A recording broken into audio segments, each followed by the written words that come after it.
enquanto está cuidando, vai fazer seus exames, vai fazer seu botox, vai fazer sua ginástica, nem que seja 1 hora, meia hora, uma caminhada até na esquina. Vai fazer alguma coisa por você. Porque se você não estiver bem, você não consegue cuidar de ninguém.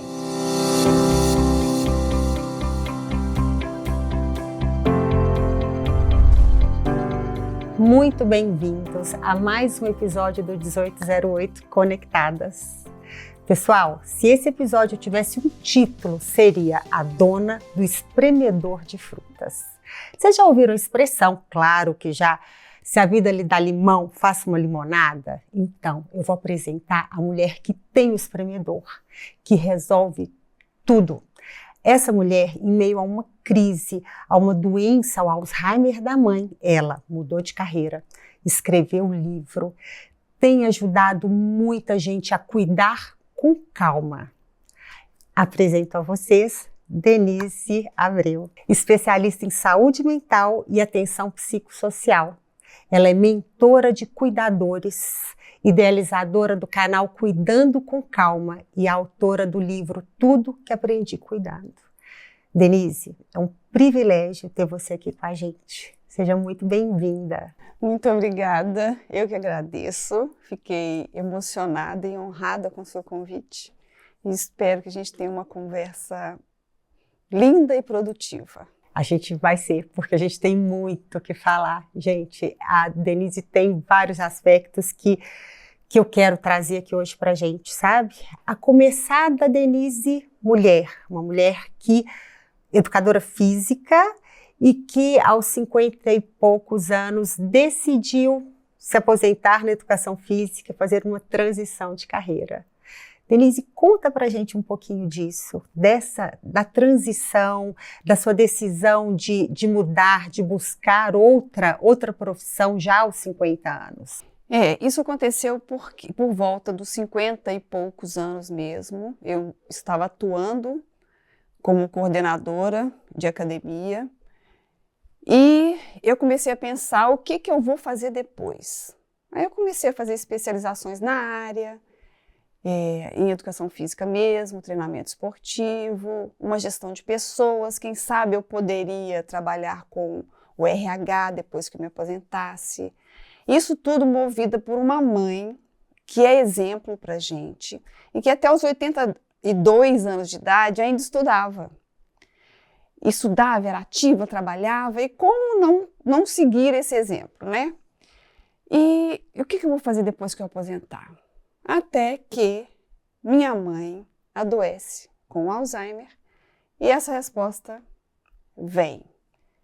E aí vem todo o caminho de mudança de profissão em função da doença da minha mãe. Então, do limão, você fez o que hoje é um grande propósito de vida, né? Porque você tem ajudado muita gente. Sim, eu digo que é um limão bem azedo e que acabou saindo uma limonada doce, sabe? Uma limonada doce para, nesse turbilhão todo, trazer um pouquinho de doçura, de doce, sem romantizar, para a vida das pessoas que estão passando por esse momento de cuidados. Denise, eu acho, assim, eu quis começar por esse ponto, assim, que eu acho inspirador realmente. Estar ativo, né? Você disse da sua mãe ativa aos 80 anos, estar ativo, estar não só fisicamente ativo, mas mentalmente ativo, é um marcador de longevidade saudável, né?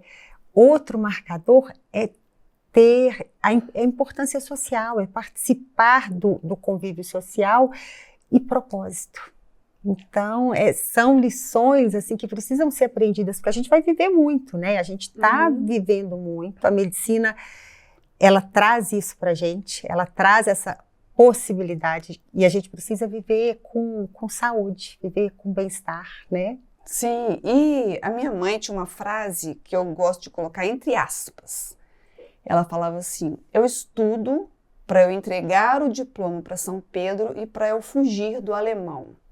O alemão era como a minha mãe chamava o Alzheimer. E ela, com essa questão dela de estudar, ela era autodidata. Ela fez só até o pré-primário E depois ela resolveu voltar a estudar aos 75 anos de idade. E voltou para aquele projeto EJA ali da Universidade Federal, fez o segundo grau e fez o primeiro grau e fez o segundo grau. Tudo isso para fugir do alemão, entre aspas, o nome que ela dava para Alzheimer. E eu acredito que por causa disso ela conseguiu retardar a chegada da doença. Certamente. E é muito interessante porque hoje a gente tem vários cursos, né, de desenvolvimento realmente cognitivo, e eu tenho vários pacientes que estão fazendo, né, os Supera, e realmente hoje é um tratamento, né? Sua mãe, talvez ela foi aí já uma precursora disso. E eu quero te fazer uma pergunta, Denise, como é que vocês começaram a perceber o Alzheimer?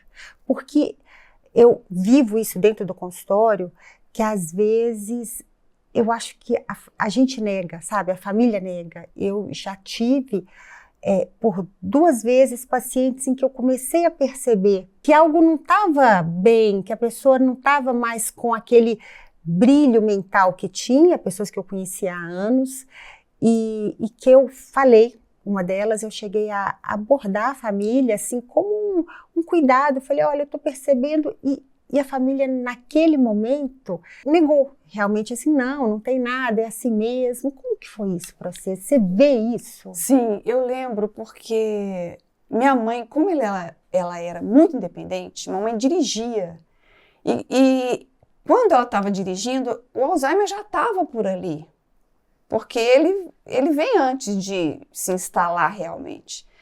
E o que acontecia é que minha mãe começou a se perder nos caminhos. Então tem histórias ótimas dela se perdendo no caminho que ela conta pra gente. Que ela contou depois. Que ela estava voltando da escola e de repente ela viu que ela estava no caminho que não era o caminho de casa. Aí que ela resolveu parar e viu uns meninos assim na calçada e chegou para eles e falou assim, gente, eu tô perdida, não tô conseguindo voltar para casa, vocês me ajudam a voltar para casa?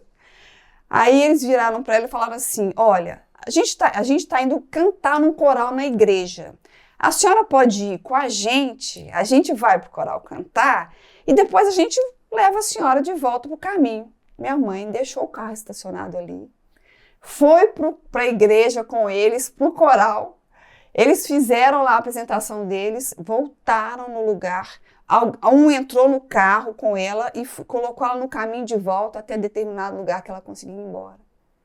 Então eu falo assim, mamãe sempre teve anjos. E esse foi um esquecimento e teve outros esquecimentos, aqueles clássicos mesmo, de repetir muitas vezes e tudo. E essa dúvida de, será que é o Alzheimer mesmo? Mas são esses clássicos, repetindo muitas coisas, esquecendo as coisas, e essas coisas graves que envolviam muito segurança, né? Que era esquecer onde que deixou o carro, esquecer o caminho, essas coisas. Mas é difícil para a gente, como família, como filho, olhar para isso e falar assim, está acontecendo alguma coisa. É uma negação comum. Especialmente quando seu familiar, sua mãe, é uma pessoa tão ativa, e você não queria que isso acontecesse com ela, e de repente você vê que você está perdendo ela para a doença. Então a gente começa a negar assim, será que é? Será que é mesmo? A gente começa a viver o que a gente gostaria, né? Eu quero que não seja. Eu quero que não seja, inclusive na hora do diagnóstico. A hora que você está lá levando no neurologista, porque já tem essa suspeita muito grande, e que você está ali esperando que ele não fale aquilo que você já sabe que ele vai falar, sabe? E como que foi esse processo? Vocês são muitos irmãos? Sim, nós somos 6 irmãos, uma já partiu, então nós somos 5 irmãos hoje vivos. 2 moram fora, então 3 aqui em Belo Horizonte, e estava todo mundo fora de casa já, não tinha mais ninguém morando em casa. Então essa percepção era nos finais de semana, era quando você ia lá, por isso que esse processo demora mais um pouco, quando a gente não está presente, porque você não está no dia a dia ali para ver. Aí depois começa aquela suspeita, aí você pega um irmão, olha, eu acho que tem alguma coisa acontecendo, e a gente começa as investigações, os exames e tudo, e é assim que vai. E uma vez diagnosticado, Denise, como que, assim, porque você viveu isso, né, de ter que organizar, de ter que, assim, uma família maior, a gente tem aqueles que se colocam realmente para o serviço, outros em que aquilo não é fácil. Sim, sim. E muitas famílias vivem isso, né, assim, muitas vezes as mulheres são sobrecarregadas, né, aliás, as mulheres são as cuidadoras universais, né, dos filhos, do marido, da família, da casa. E aí, como que você, Denise, mentora hoje, né, especialista, como que é possível a gente cuidar disso? Como que isso acontece? O que eu falo para as famílias, hoje falando para as famílias, sobre o diagnóstico, faz uma reunião com a família. Aí as pessoas acham essa frase muito difícil, reunião com a família. Vai depender muito de como que é essa família. Porque vão ter os que vão entrar nesse barco, outros que não vão, por vários motivos diferentes. E os papéis também, eles vão se distribuindo, conforme personalidade, conforme relacionamento com aquele pai, com aquela mãe. E isso vai acontecer de uma forma natural. O líder vai se mostrar, quem que vai tomar a liderança, quem que vai pegar as finanças, quem que vai fazer compra, quem que vai revezar. Natural, com a sua orientação.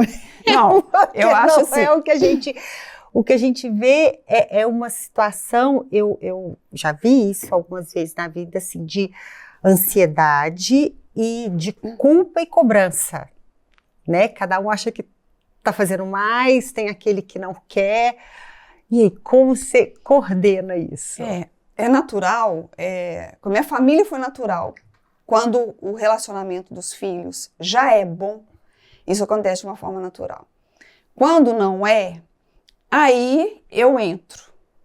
Mesmo quando eu posso entrar nas famílias, porque é diferente, por melhor que seja a sua relação com seus irmãos, ter um pai ou uma mãe ou um parente doente nessa relação muda um pouco essa dinâmica, inclusive quando os filhos combinam muito bem. Então é importante entrar, entender como cada um funciona, o que cada um vai dar conta de fazer, porque ao longo do tempo vão entrando tarefas muito difíceis. Trocar fralda de pai. A gente, com essa idade, que teve um pai que regulava o tamanho da sua saia, o tamanho do seu decote, você não vai sair assim, de repente seu pai está nu na sua frente, debaixo de um chuveiro. É o impensado, né, assim. O impensado. Então, tem filho que não aguenta, não aguenta essa tarefa. Então, eu entro para fulano dar conta de fazer isso, isso e isso. Quem quer participar, quem não quer participar, se você não quer participar, o que você pode fazer no lugar dessa participação? É uma gestão de pessoas para um trabalho em grupo. Exatamente. É uma gestão de uma empresa, de um serviço de cuidados que cai no colo da gente de repente. E você falou uma coisa aqui que é duríssimo, assim, a gente vai... A minha avó teve Alzheimer, mas, assim, muito distante. Eu vivi isso menina, nem tão menina, mas numa época em que eu estava na faculdade, olhando muito autocentrada. Então, eu não tive essa percepção dessa dinâmica familiar. E lendo, quando eu comecei a ler seu livro, e você fala um pouco disso, eu me senti até um pouco mais confortada, porque a gente fala assim, nossa, eu já era uma adulta, eu podia ter contribuído naquele momento, e eu não vi isso acontecer. Uhum. E a gente tem um propósito, né? Dá tempo da gente aprender e olhar para isso em algum outro momento da vida. Eu me senti confortada logo na introdução, quando você fala disso. Mas eu ia voltar assim para essa dureza e eu lembro do sofrimento e da dor do meu pai, de perdendo a mãe realmente em vida, né? E perdendo aquela referência, você vai se tornando órfão de pai vivo. Uhum. E muitas vezes se colocando num lugar que é lugar de mãe, né? De pai dessa mãe. Isso, assim, eu queria que você falasse um pouco sobre isso, porque eu acho que isso é um sentimento muito pesado. De Sim. repente, você cuidar e você se sentir mãe da sua mãe. Sim. Olha, mesmo quando eu ainda não sabia muito das coisas, eu já fazia questão de que não houvesse essa confusão. De se colocar no lugar de mãe da minha mãe, de mãe do meu pai, de infantilizar, de tratá-los como criança. E eu lembro de uma passagem, que eu até conto no livro, de uma cuidadora com a minha mãe. Ela veio cobrir uma outra cuidadora que estava com a minha mãe há mais tempo. E logo na primeira semana, minha mãe não gostou. Porque por mais que eles estejam lá sob o domínio da doença, eles ainda têm, no início, eles ainda conseguem expressar muita coisa. E minha mãe não gostava dela. Eu entrei no modo observação. Por que será que minha mãe não gostou? Ela tratava a mamãe como criança. Ela infantilizava a mamãe. Mamãe não gostava daquilo. E a gente tem uma tendência a fazer isso. E existe uma hierarquia. Eu acredito que existe uma hierarquia e um sistema de relacionamento. Os pais vêm primeiro, os filhos vêm depois. E a gente, em momento nenhum, deveria ocupar o lugar deles. Agora eu sou pai da minha mãe, agora eu sou... Não. Isso cria uma confusão para a gente também. Porque a gente entra nesse luto antes da hora, porque a gente já... Agora você não tem mais mãe, agora ela é sua filha. E o seu papel também de filho fica confuso. E você apaga. A memória dela já está sendo apagada por causa da doença. E você apaga a memória dela como pessoa. Então eu fazia questão de contar para todo mundo quem que era a minha mãe. Olha, minha mãe viajou. Minha mãe é autodidata, minha mãe estuda, minha mãe dirigia. Minha mãe fazia inglês, minha mãe já viajou para países, ela era uma mulher ativa e contava as coisas que ela fazia, que está tudo ali, só está escondido atrás da doença, mas está ali. E esse lance de você tratar eles como infantilizar, passa a ser só assim, minha mãe tem Alzheimer, acabou, e ela não é mais nada, eu não sou mais filha. E aquilo que eu te contei antes, eu fazia questão de deitar no colo da minha mãe, até quando ela estava doente, porque eu não queria perder aquele vínculo de filha. Eu continuava sendo a filha da minha mãe, eu continuava sendo a filha dela. E isso chama muita atenção das pessoas, não faz essa confusão, não. Nossa, como isso é profundo, é comovente, é importante, porque eu diria que pelo menos a maioria das pessoas com quem eu convivo, que estão passando por isso, vivem essa dor, vivem essa inversão e vivem esse sentimento de assumir uma responsabilidade tão grande e estar desamparado ao mesmo tempo. E colaborar para esse apagamento. Eu acho que todo mundo tinha que ouvir isso e saber disso, porque seria mais fácil, assim, honrar pai e mãe, né? Sim, que por mais que eles estejam agindo como criança, eles não são criança. Eles não são criança. A criança, você cuida e ela está num processo de evolução. Os seus pais estão num processo de involução, mas em função da doença. E eles vão ter tarefas que parecem que você está cuidando de uma criança, mas não esquece que tem o seu pai e a sua mãe ali por trás, não. Que isso vai manter esse vínculo, vai manter essa hierarquia, e é uma questão de respeito, de respeito.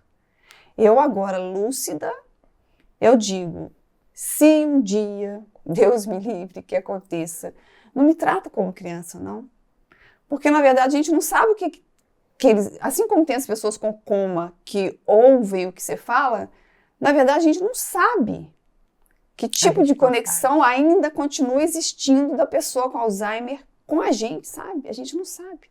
E, de repente, a gente está tratando ele como criança e ele está percebendo isso. Você pode ver isso na minha mãe.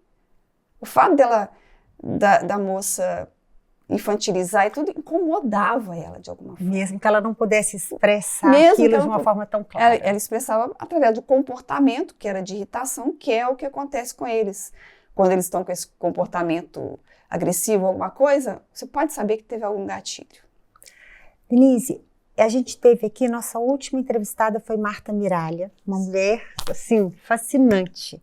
E aos 87 anos e cheia de vida, ela falou aqui muito, de uma forma muito forte, e você assistiu, você comentou comigo, que ela não quer dar trabalho.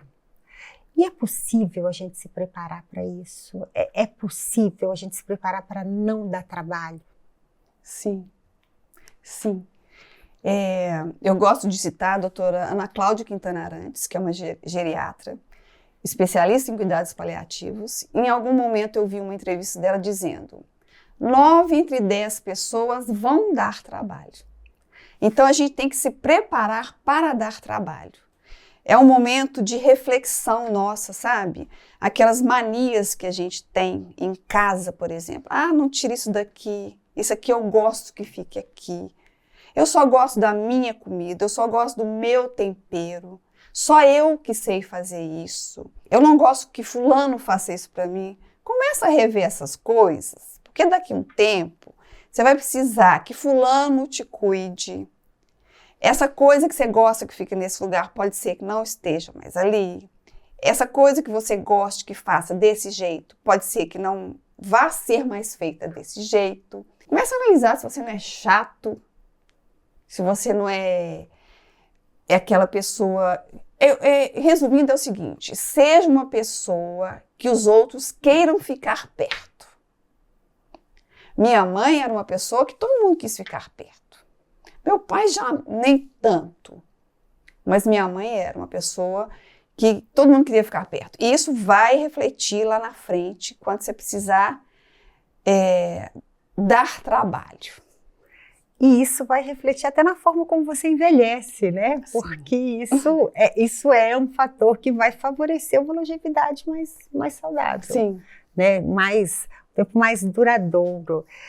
E a respeito de falar dessas coisas, como que a gente, assim, falar olha, e se eu der trabalho?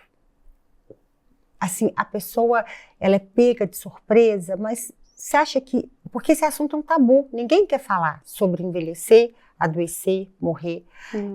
E são coisas que são óbvias e naturais, né? E que vão acontecer na vida de todos, mas isso é um assunto que a gente evita. E muitas vezes a gente não olha para isso e é pego, entre aspas, de surpresa, né? Porque não existe surpresa nenhuma em envelhecer, morrer. Como que a gente faz? Eu vou falar da minha mãe toda hora. Quando eu faço as palestras, eu já aviso. Minha mãe está no assunto porque eu trago ela toda hora no assunto. Mamãe conversava muito com a gente sobre morte, desde pequenininho. Dando uma instrução de que se ela faltasse, o que era para a gente fazer. A gente detestava aquele assunto. Mãe, pelo amor de Deus, mãe, para com isso, que conversa ruim. E ela sempre falando com a gente ao longo dos anos. Tanto é que hoje a gente faz isso com nossos filhos. E isso era uma coisa que a gente deveria trazer para uma conversa. Para você sentar e falar assim, vamos conversar sobre a morte agora. Não, naturalmente, inclusive com os meninos, com os filhos pequenos. O que eu quero? O que eu quero não, né? O que eu gostaria? Se eu adoecer, até que ponto que eu suporto esse sofrimento?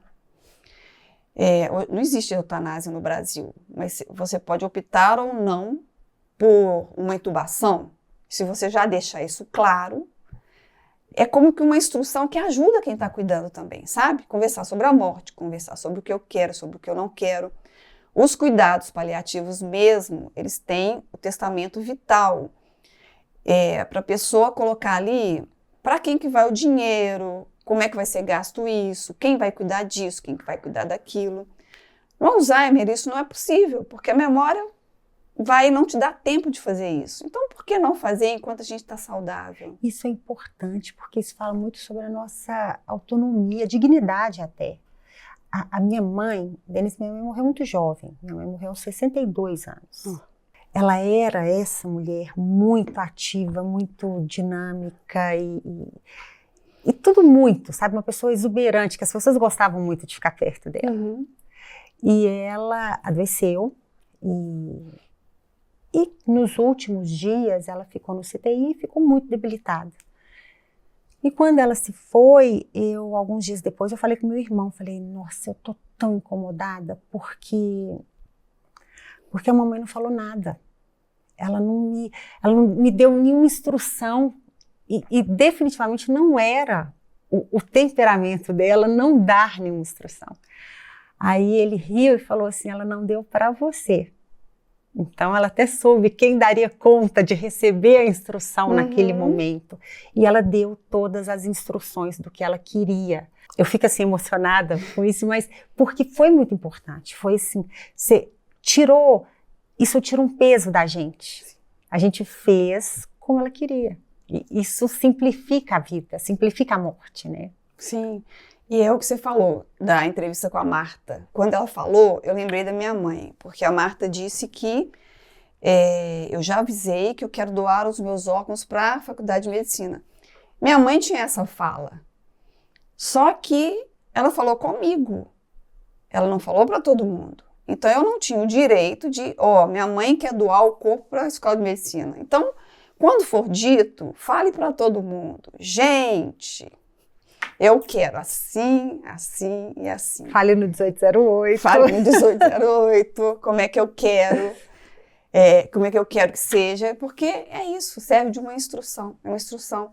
E esse final de vida, ele já é tão difícil para quem está cuidando, para quem está ali. Se você tiver essas instruções assim, eu acho que te acalma o coração de saber que você está fazendo do jeito que a pessoa gostaria. E, Denise, e as famílias, né? A gente falou aqui da gestão de pessoas e as famílias muito pequenas. Isso é um complicador a mais, né? Eu, por exemplo, eu tenho uma filha única. E a gente já dá instrução para ela já. E a gente tem uma responsabilidade de nos cuidar por causa dela. Então, essa responsabilidade, ela fica muito em cima de todo mundo. Todo mundo tem a responsabilidade de se cuidar bem, não só por si mesmo, por causa do outro, porque a gente não vive sozinho. E numa hora a gente vai dar trabalho, a gente tem que voltar sempre nisso. E essas famílias pequenas, elas sofrem mais, porque tem menos pessoas para distribuir essas tarefas. Por mais que a família seja unida, uma hora acaba sobrecarregando. Então, você construir uma rede de amigos durante a sua vida, uma rede boa de vizinhos, uma rede boa de amigos, ter bons relacionamentos, fazer poupança, ter uma reserva para o futuro. Não que você não vá gastar o dinheiro que você conquistou e vai usufruir com prazer durante a vida. Mas tem uma reserva ali para ajudar o seu filho único. Mas não é todo mundo, né? Isso a gente está falando assim, mas não é todo mundo que consegue isso. Tem famílias que não conseguem, por algum motivo, ter essa reserva. E hoje a gente pode contar o quê? Com lares de idosos, instituições, até públicas, com casas que o familiar pode passar o dia, assim como tem creches para as crianças, hoje tem a Casa Dia, que te proporciona seu pai e sua mãe ficarem lá durante o dia, para você poder ir trabalhar, para você poder estudar. Porque, imagina, o seu familiar com Alzheimer, tem gente que fica com a doença de Alzheimer 15 anos. Imagina você interromper seus projetos e seus planos Ah, não, depois que ele sarar, depois que ele for embora, eu me cuido. Não tem jeito. Passaram 15 anos, né, da sua vida. É muito tempo. Não tem jeito. A gente tem que... É uma coisa que eu presto muita atenção na minha vida, que assim, a gente não pode colocar os nossos planos à dependência do outro ou de situações, porque isso sempre dá errado. Isso sempre te tira do caminho, né? Então a gente tem que produzir, que seguir os nossos, assim, desejos e propósito a despeito do que a vida está acontecendo. Sim. E nessa relação de cuidados, eu tenho uma frase que eu sempre coloco. Na relação de cuidados, você não pode ser insubstituível. Tem gente que fala que ter plano B é dizer que o plano A vai faltar. Mas em relação de cuidados, precisa existir um plano B. Porque, inclusive, quem está cuidando pode ir embora antes. E porque não somos insubstituíveis mesmo, né? Isso a mulher, ela ocupa tanto esse lugar, e eu penso isso às vezes assim, e se eu for embora? Meu Deus, eu não posso ir embora porque eu tenho 2 filhos. Então, no outro dia tem outra pessoa tomando conta deles e melhor, pior, não sei, mas tem, né? O mundo não tem isso. E esse plano B, você não é substituível, não é só se você faltar, se você morrer, não. Vamos supor que você esteja vivendo um grande amor, seu pai e sua mãe adoecem. Você vai deixar de casar, de viver esse grande amor, de mudar para um outro país, de aceitar uma proposta de emprego, de fazer uma viagem que você queria, porque você não tem ninguém para ficar com seu pai e com sua mãe. Então, assim, não é só se você morrer, não. É para você viver. É para viver. Não é? Não ser insubstituível é para você viver, inclusive. É para você viver. E esse movimento meu começou muito por causa disso, porque eu vi que é possível viver enquanto se vive esse processo de doença. Enquanto se vive uma crise. Porque assim, as crises, elas não param de acontecer para a gente viver. Não param. Nunca, assim...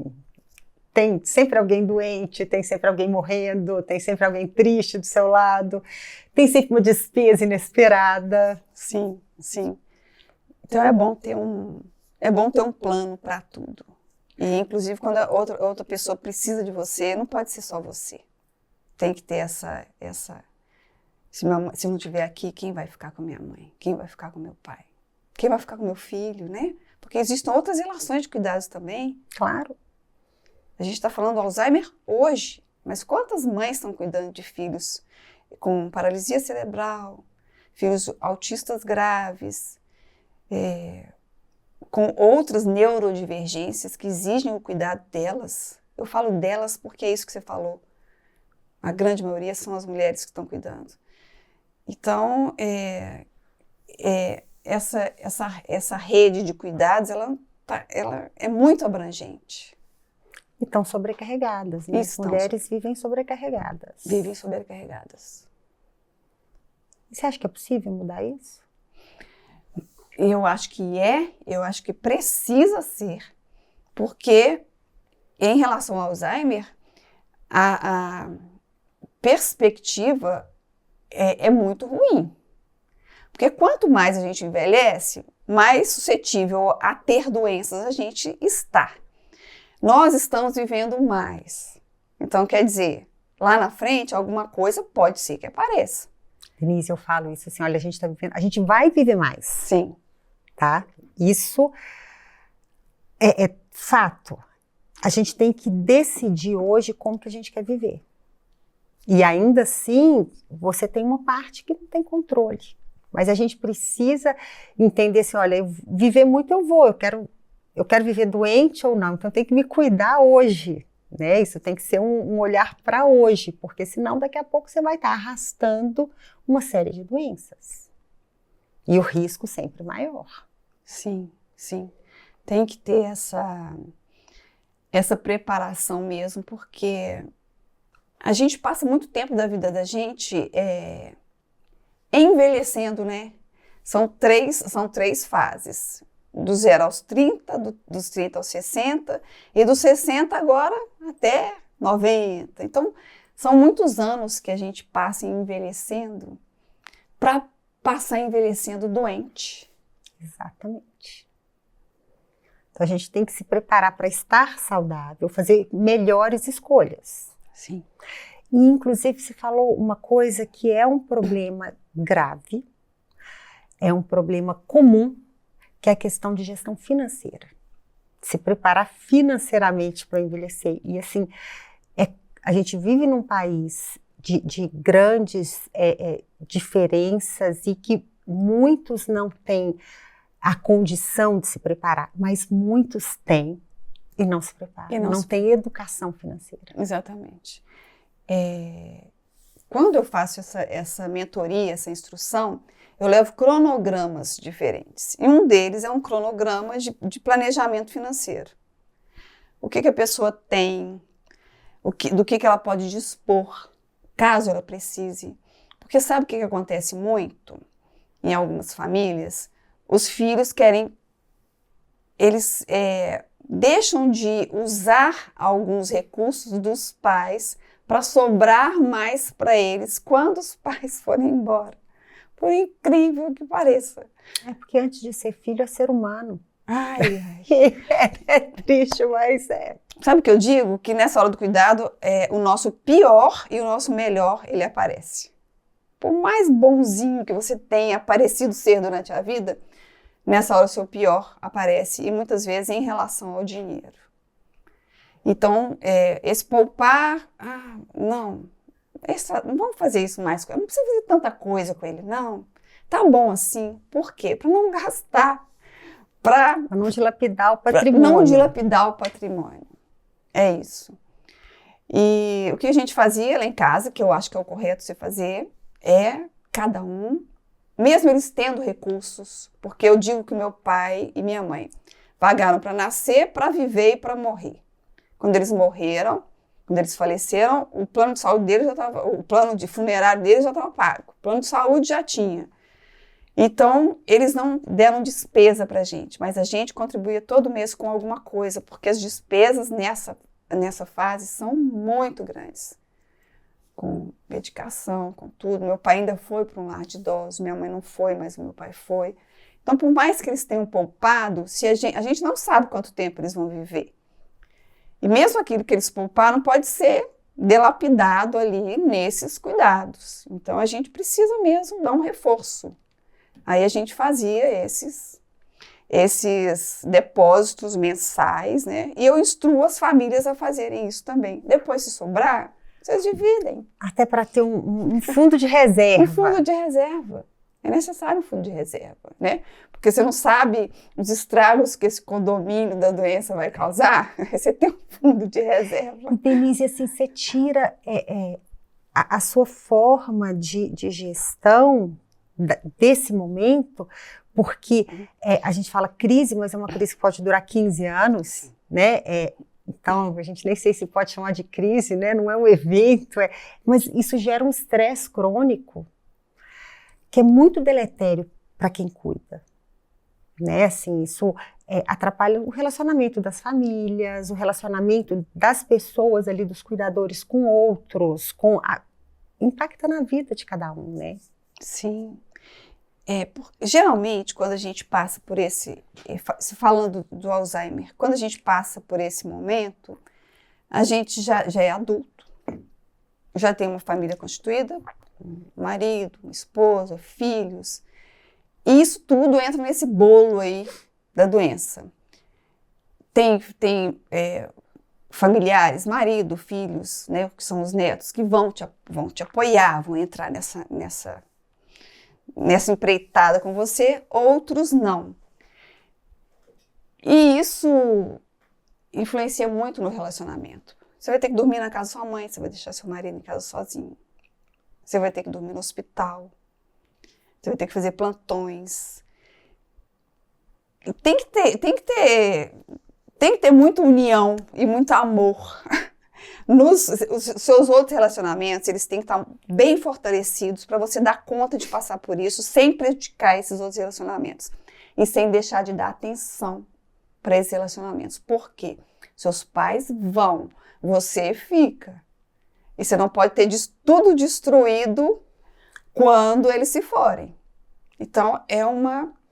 E essa decisão? Você falou que seu pai foi para ele chegou aí para uma casa, né, de assistência. E essa decisão? Porque eu vejo algumas pessoas, assim, próximas, vivendo com muita dor esse momento. Sabe? Um misto, assim, de alívio e culpa. Sim, sim. Minha mãe ficou em casa porque meu pai ainda estava bem. E ele ajudou muito no início da doença. Até que a gente começou a colocar cuidadores e a participar dos cuidados para poupá-lo, porque senão ele ia adoecer também. E ele já estava adoecendo. Aí minha mãe vai embora e logo depois meu pai adoece. Aí já não tinha mais ninguém em casa. E meu pai quis que mandasse todo mundo embora, empregado e tudo. Eu dou conta de ficar sozinho e ficou sozinho um tempo. Mas ele adoeceu muito rápido depois. Ele teve parkinsonismo atípico. Esse parkinsonismo é um termo que se usa para um conjunto de doenças neurológicas que tem uns sintomas parecidos com o Parkinson, mas não é aquele Parkinson clássico. Então meu pai já começou a cair muito na rua e tal. E a gente colocou o cuidador em casa. Mas é uma doença, com ele, foi de uma evolução muito rápida.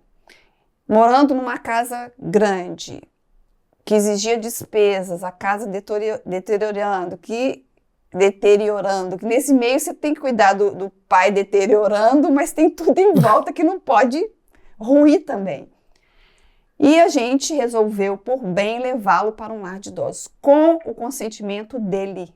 Ele estava lúcido, nós levamos ele para visitar os lares de idosos, fizemos uma seleção. Eu lembro que a questão da culpa, né, você falou, eu lembro que eu ia visitar os lares de idosos com as minhas tias na cabeça, as irmãs dele. O que minha tia vai pensar desse? O que minha tia vai pensar desse? Já com medo do julgamento, porque o julgamento vem. Até hoje vem. Por que sua mãe ficou em casa? Por que seu pai foi para o lar de idosos? Por que vocês não foram morar na casa dele? Não é simples assim. Não é simples. Não é simples assim. Você pegar seu marido, sua filha, sua vida e levar para dentro. Mesmo porque não está naquela hierarquia, sabe? Não tá numa ordem natural. É lógico que isso acontece, que costuma dar certo, mas para a gente não dava certo. E aí, levamos meu pai para um lar de idosos com o consentimento dele, que ele ainda era lúcido, não conseguia. Mas mesmo sem o consentimento, chega um momento que é o melhor caminho. Porque ao invés de você ter que levar seu pai para o fonoaudiólogo, para o fisioterapeuta, para todos os serviços que ele vai precisar, você já consegue concentrar tudo em um lugar só. Mas tem que ser feita uma escolha criteriosa. Criteriosa. Ambiente, funcionários, visitas em horários que não são... em horários que o pessoal não está te esperando. Então é todo um estudo que você tem que fazer para você ter o mínimo conforto de que ele vai ficar bem. E existem bons lugares, né? Existem bons lugares. Existem pessoas, eu conheço algumas pessoas que administram lares de idosos que são pessoas altamente comprometidas.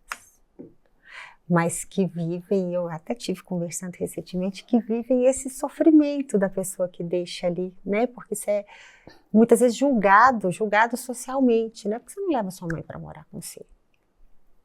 Porque você tem... e te ouvindo assim, a gente tem que pensar, porque o cuidador, a pessoa que vai assumir as pessoas, elas têm que olhar para si, né? Elas têm que olhar, tem que ser uma reflexão profunda de quem é, do que a gente dá conta, do que funciona na minha família. Não é simples, mas eu acho que a sua presença deve fazer assim, deve mudar o jogo aí muitas vezes, viu?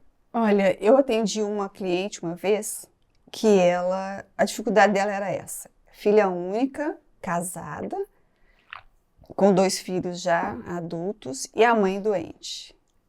E a grande dificuldade dela era levar a mãe dela para um lar de idosos. E aqui eu não estou falando que todo mundo tem que levar, não. Isso a gente deve evitar o máximo. Evitar o máximo. Mas muitas vezes vai chegar num ponto que é a única saída. Aí não é porque você é mau, não é porque você é ruim, não é porque você não é cristão, não é porque a gente ouve tudo quanto é tipo tudo quanto é tipo de julgamento. Ah, você vai ver. Quando você adoecer, né? Apontar dedo. Muita gente vai apontar para você.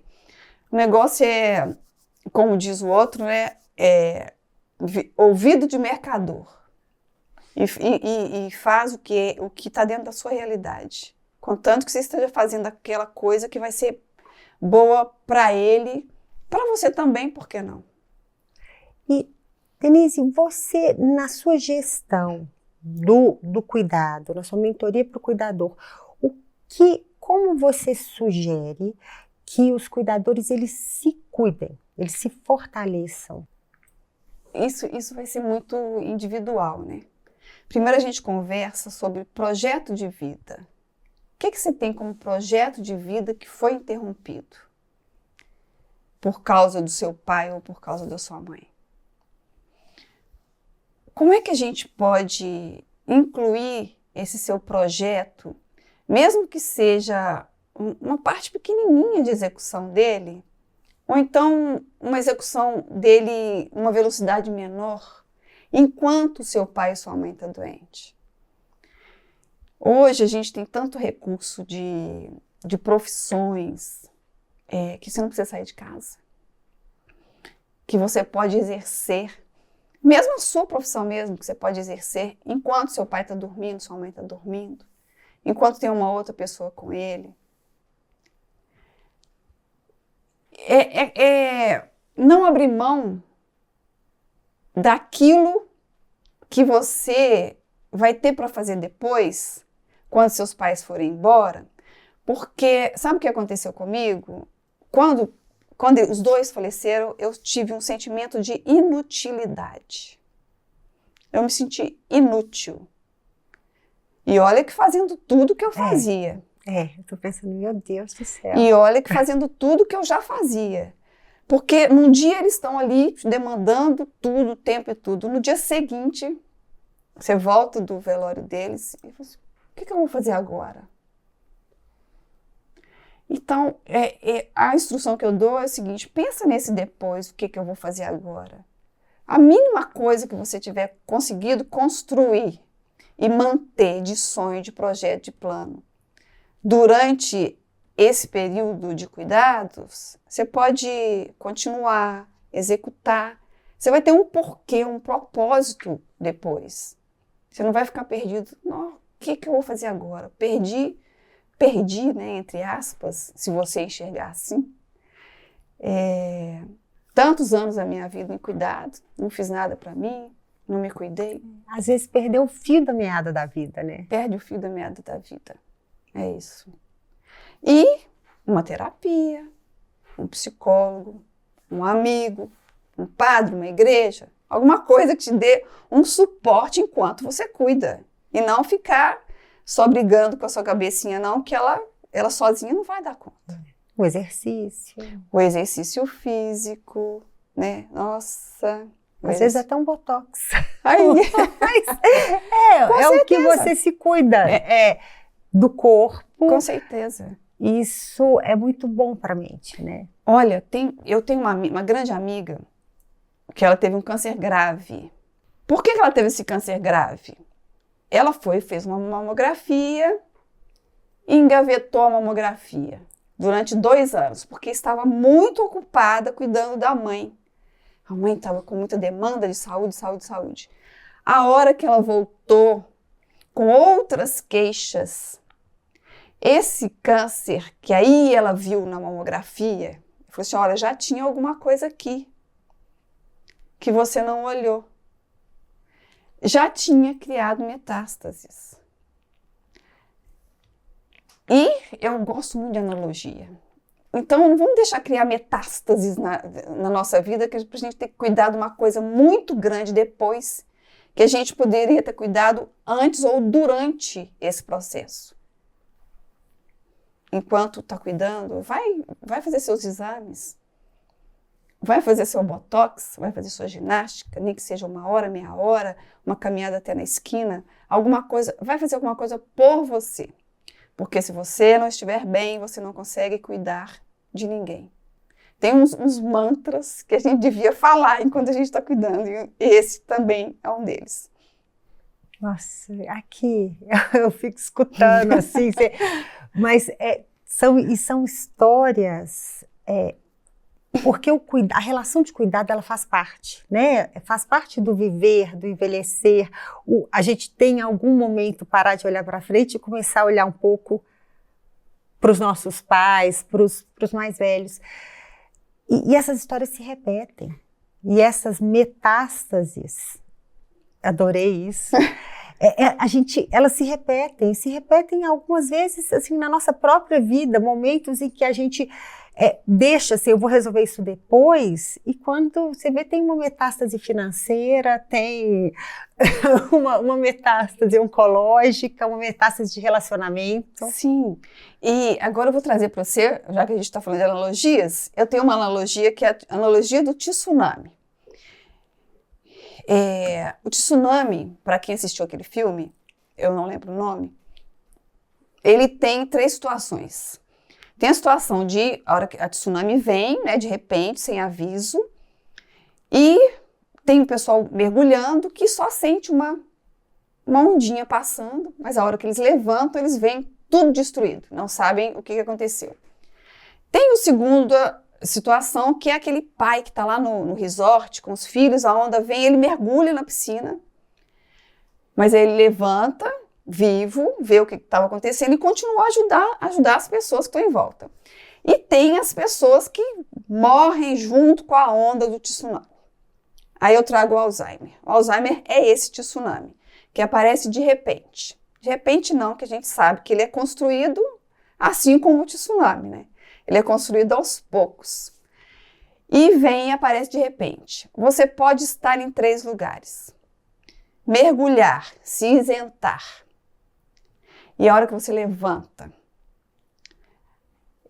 aí não vai ser metástase, né? Aí vai ser uma destruição geral. E você não vai entender por quê que está tudo destruído e que você não participou. Então, por que está tudo destruído? E às vezes não se sente responsável. Nem responsável. Não, é vítima. Eu estava mergulhando, eu estava fazendo outra coisa, eu não vi o que aconteceu. A outra situação é você passa essa onda do Alzheimer, você mergulha para se salvar e você submerge ainda naquela tsunami, mas você está vivo. Está consciente, você sai ajudando quem que você consegue ajudar, mesmo no meio daquela confusão. Ou então, você está tão despreparado, porque a gente está despreparado mesmo. Você está tão despreparado que aquela onda do Alzheimer vem, te embola junto, a pessoa que está doente está doente e você adoece e ela morre e você morre junto com isso e acaba tudo. E a minha pergunta é, onde você quer estar para o cuidador? Nesses 3 lugares, onde você quer estar? Onde você escolhe estar? E com a sua orientação, a pessoa consegue olhar para si própria, entender seu momento de vida e tomar decisão, né? Não deixar a metástase correr solta. Sim.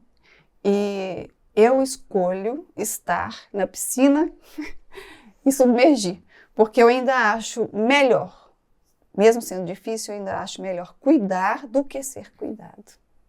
Eu prefiro. Não, uau!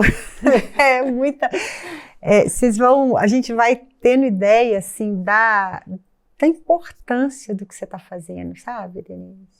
E é muito fascinante. Você me disse uma coisa, assim, muito linda. Você falou assim que a sua mãe, ela te deu um presente na doença dela.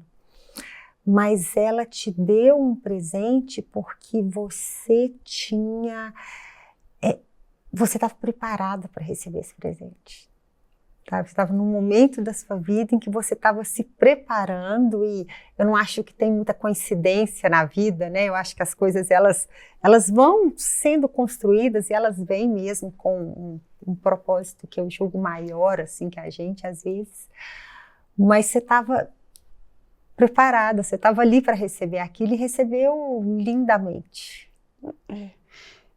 Eu falo isso, né? Que ela me deu de presente o Alzheimer, pode parecer estranho para algumas pessoas, mas eu acho o seguinte: quando a gente tem uma doença muito grave, como um câncer, e a gente sobrevive a ele, a gente sai transformado.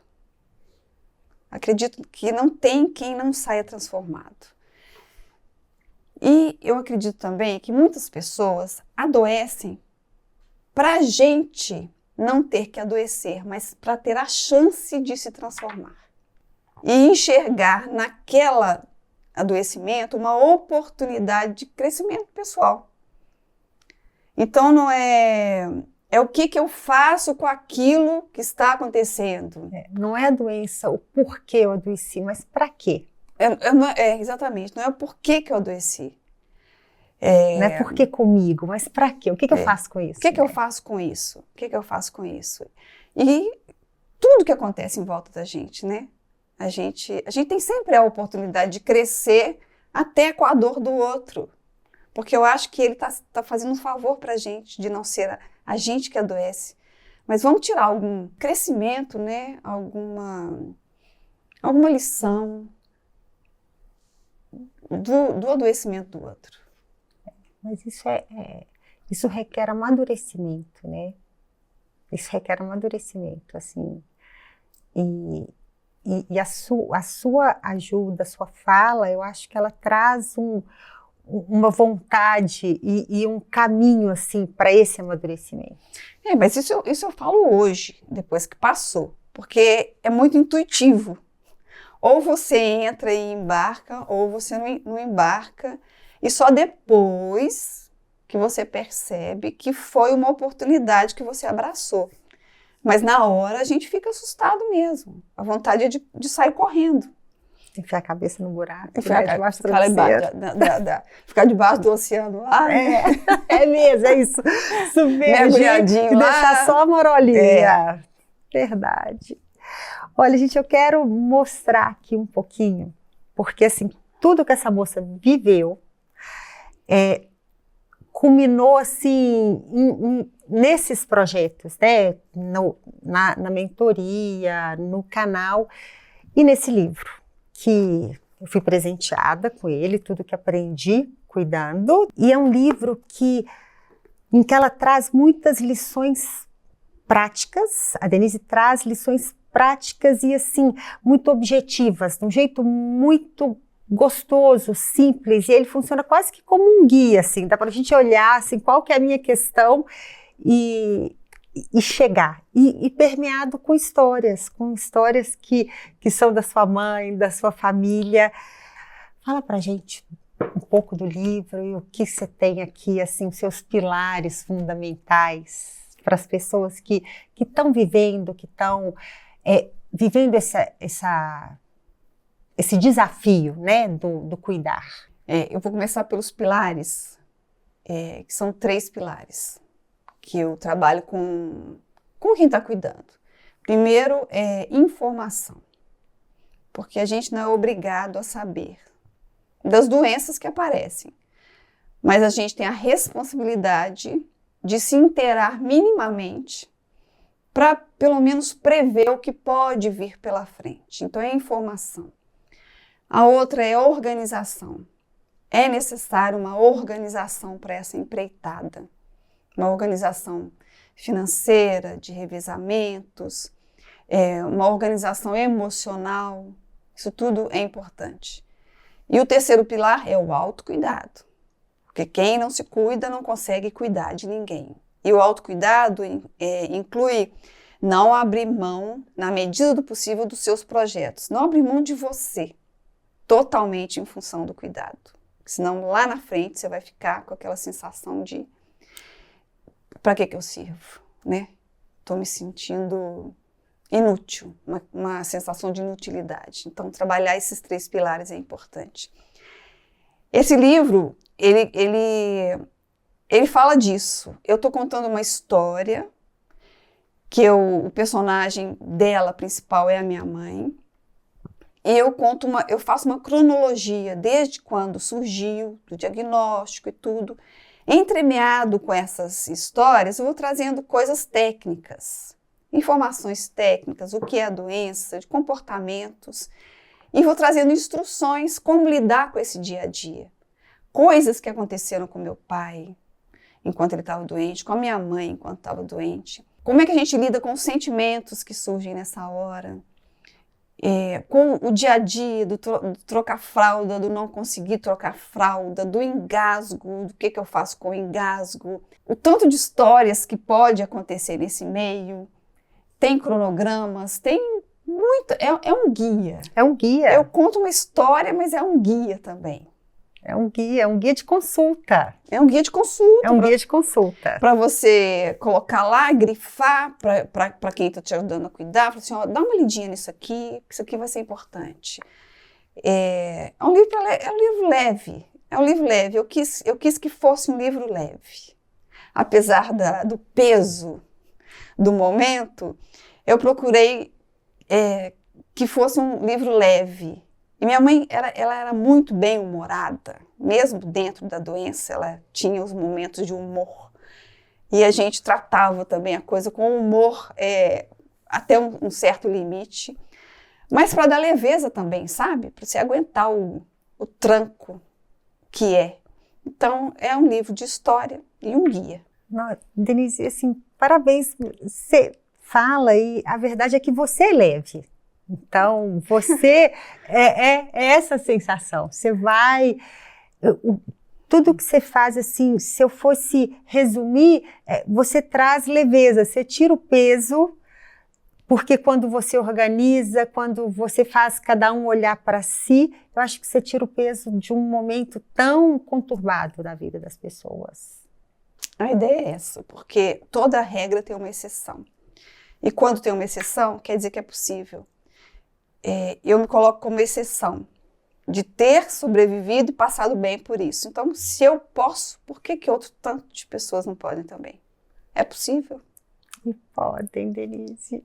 A nossa conversa é incrível. Eu acho que todo mundo vai comprar o livro, ao menos como manual de consulta. Mas eu queria, assim, a gente vai caminhando para o final, né? E eu queria voltar um pouquinho, porque o seu trabalho é incrível, mas você é uma mulher fascinante, assim, e que faz a gente, que inspira e traz a gente para esse lugar. Eu posso fazer outras coisas, a gente pode fazer várias coisas na vida, olhar para vários, sonhar e realizar várias coisas. A minha mãe, ela não estudou até a 8ª série, e quando eu já era formada, ela voltou a estudar. E aí ela fez 2º grau, aqueles supletivos, e fez faculdade, fez história, era o sonho da vida dela. E já fez isso beirando os 50, na verdade, né, minha mãe nos teve muito nova, mas foi uma grande realização. E a gente pode realizar aos 50, aos 60, aos 70, né? A gente viu a Marta, aquela mente, aquela vitalidade e fazendo coisas novas aos 87. Então, a vida da gente é muito rica e é para ser rica, é para ser, né, ser incrível. O que você, hoje, essa mulher maravilhosa que está com a gente, o que você diria para a Denise de 30 anos? O que você deixaria de recado para ela? Eu queria ter estudado mais. Eu estudei bem, mas eu queria ter estudado mais. Talvez levar a vida de uma forma mais leve.